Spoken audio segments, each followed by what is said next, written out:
যখন ইংরেজদের বিরুদ্ধে রুখে দাঁড়িয়েছেন, তো সমস্ত মানুষকে একসাথে করার জন্য তৎকালীন সময়ে 1800 খ্রিস্টাব্দের ঠিক শেষের দিকে তখন ওনার এই যে মানুষকে একত্রিত করা গণেশ পুজোকে সামনে নিয়ে সেই আমরা ইতিহাস আমরা জানি।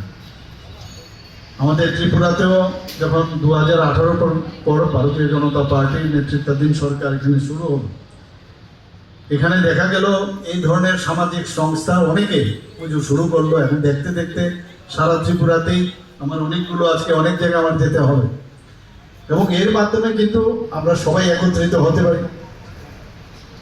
এবং আজকে এই পুজোর মাধ্যমে আমরা পুজো দেই ঠিকই, পুজোর জন্য নিষ্ঠার সাথে যে পুজো দেওয়া, আজকে এখানে আরতি করলাম, যে প্রদীপের মাধ্যমে, যে আরতির মাধ্যমে আমরা কিন্তু ভগবানের সাথে কানেক্ট করতে পেরেছি আমরা।